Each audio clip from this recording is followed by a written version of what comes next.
Welcome back to G Fun Facts Online. Today, we are journeying deep into the remote, windswept highlands of northwestern Iran to uncover a place where geology and theology collided to create one of the most spectacular sanctuaries of the ancient world.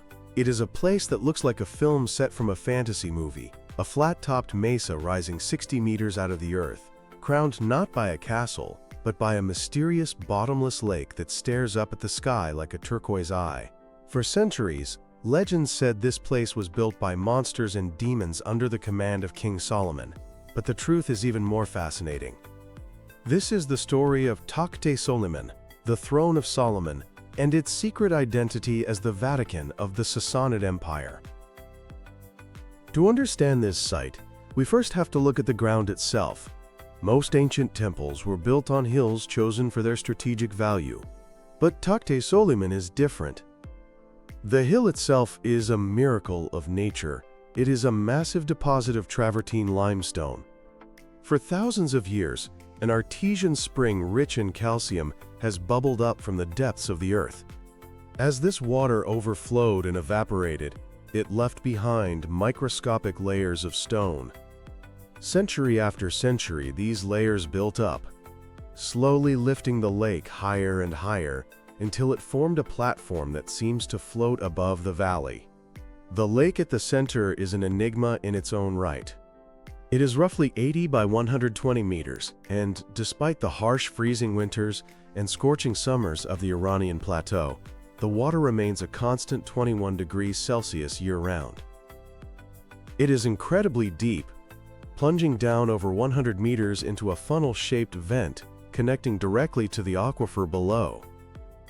To the ancient mind, this wasn't just geology, this was divinity. In the cosmology of Zoroastrianism, the ancient religion of Persia, water and fire were the two agents of ritual purity. Here, atop this natural pedestal, they found an unfathomable, life-giving spring. But the region was also volcanically active. Gas vents in the earth created eternal flames that could burn without wood. The combination of the two, the unquenchable fire and the bottomless water, created what scholars call a hierogamy, a sacred marriage of the elements. It was the perfect stage for the Sassanid Empire to build their spiritual heart. Just 3 kilometers west of the sanctuary stands a terrifying geological twin that adds to the mythic atmosphere. It is a hollow cone-shaped mountain rising 100 meters into the air known as Takht-e Soleyman, or Solomon's Prison. This is actually the fossilized remains of an older spring that choked itself off. Once the water stopped flowing, the level dropped, leaving a gaping, empty crater 80 meters deep. Local folklore claimed that King Solomon used this terrifying pit as a dungeon for rebellious demons or jinns. When you look into that abyss, it is easy to see why such stories persisted. Archaeologists have found shrines around this crater dating back nearly 3,000 years, proving that long before the great empires rose, people looked at this landscape with awe and fear. But the golden age of this site began in 224 CE with the rise of the Sassanid Empire. The Sassanids were a dynasty on a mission. They viewed themselves as the restorers of the ancient Persian glory of Cyrus and Darius. Their ideology was fiercely Zoroastrian, and they organized the religion into a state apparatus. At the top of this hierarchy were 3 great fires, each associated with a class of society. There was a fire for the priests and a fire for the farmers. But the third fire, the one located here in the majestic isolation of the mountains, was Adur-Gushnasp, the fire of the warriors. Because the Sassanid kings were the ultimate commanders-in-chief, Adur-Gushnasp became the royal fire. It was the personal fire of the monarchy. The name itself means fire of the stallion. Legend tells us of the mythical King Khosrow, a model of justice. During a battle to capture a demon fortress, magical darkness enveloped his army. He prayed to the creator, Ahura Mazda, and a divine fire descended, settling on the mane of his stallion. It lit up the battlefield, dispelled the darkness, and allowed him to triumph.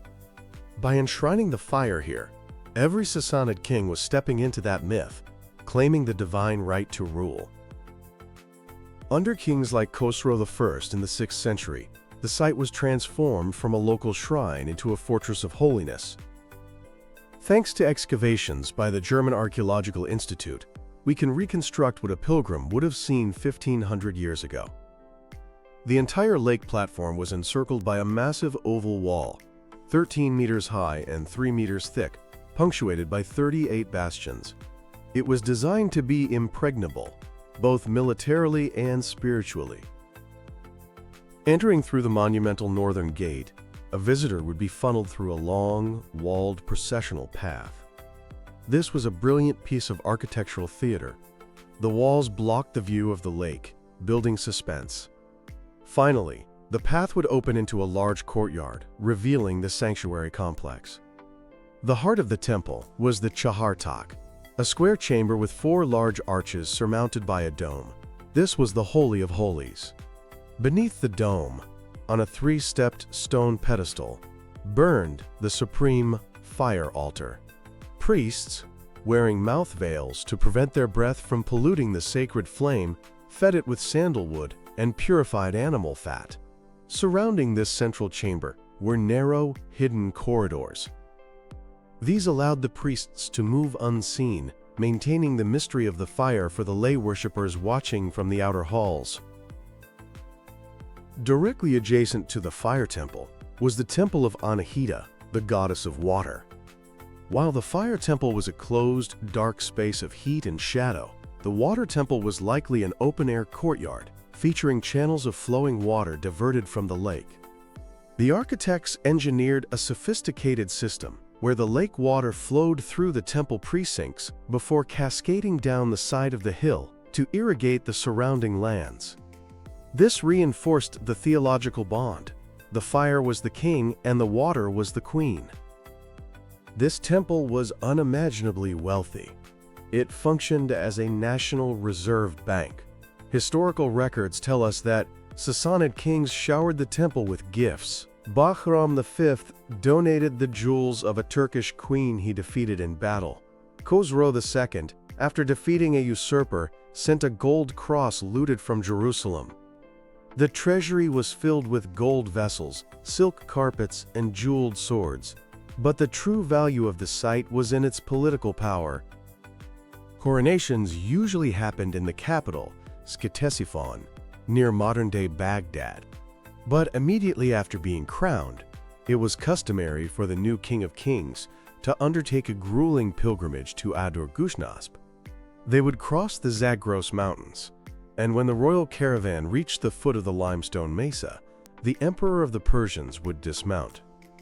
To show humility before the divine, he would walk the final ascent on foot.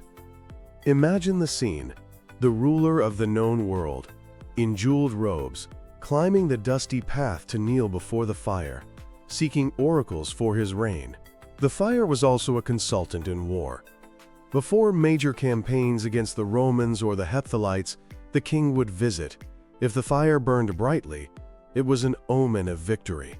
If it smoked or flickered, it was a dire warning. However, the glory of the fire of the stallion was destined to end in violence. In the early 7th century, the Sassanid Empire was locked in a titanic struggle with the Byzantine Empire. In a daring counterattack in the year 624, the Byzantine Emperor Heraclius struck deep into Persian territory. He knew that Adur-Gushnasp was the spiritual heart of his enemy. Destroying it would be a psychological blow equal to the destruction of an army. Heraclius bypassed the Persian defenses and sacked the sanctuary. He ordered the fire altars overturned, the golden vessels looted, and the buildings put to the torch. The great fire that had burned for centuries was extinguished, and the sacred lake was polluted with the dead. The Sassanid Empire collapsed shortly after, swept away by the Arab-Muslim conquests in 651. This brings us to one of the most clever survival strategies in history.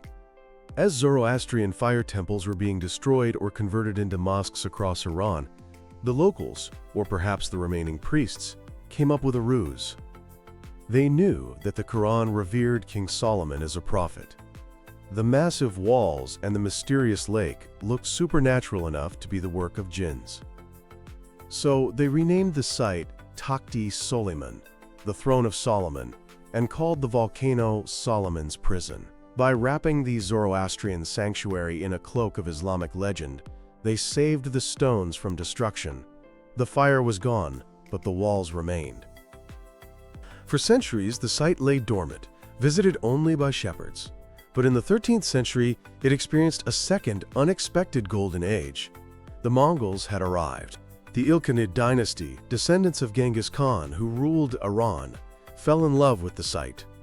Being originally nomadic, the Mongols disliked the heat and confinement of cities. They preferred high, cool pastures. The plateau of Takht-e Soleyman was perfect. Abacha Khan chose the ruins of the fire temple as the site for his summer palace. But fascinatingly, he didn't bulldoze the Sassanid ruins. He built on top of them and around them, respecting the ancient layout. The Sassanid processional path became a grand courtyard. The ancient arches were repaired. The Ilkhanids covered the walls with magnificent tiles known as lajvardina in cobalt blue and gold. These tiles were masterpieces, featuring Chinese-inspired dragons and phoenixes, but also verses from the Shahnameh, the Persian Book of Kings. It is a poetic irony. The Mongol Khans, who were foreigners, decorated their palace with verses celebrating the very Sassanid monarchs whose ruins they were inhabiting. They were trying to link themselves to the ancient history of the land they had conquered. By the 16th century, the palace was abandoned, and the site crumbled into a romantic ruin. The name Adur-Gushnasp was forgotten, surviving only in obscure manuscripts. To the world, it was just the throne of Solomon. It wasn't until the 19th century that European travelers like Sir Robert Kerr Porter and Sir Henry Rawlinson began to suspect the truth. But the definitive proof came in the 1960s during the German excavations. Archaeologists discovered a cache of clay bullae, small seal impressions used to secure documents. On them, in Sassanid script, was the title, "The High Priest of the House of the Fire of Gushnasp." With that small piece of clay, the mist of legend evaporated, and the true identity of the sanctuary was restored. Today, Takht-e Soleyman is a UNESCO World Heritage Site. It stands as a profound testament to the continuity of history. It shows us the transition from nature worship to institutional religion, the survival of culture through conquest, and the way myths can save history from destruction. The fire may have gone out 1400 years ago, but the water still flows, the wind still blows through the broken arches, and the silent stones still remember the warrior kings who once walked barefoot to the summit. That brings us to the end of this episode. Thank you for listening to Fun Facts Online, and we will catch you in the next deep dive.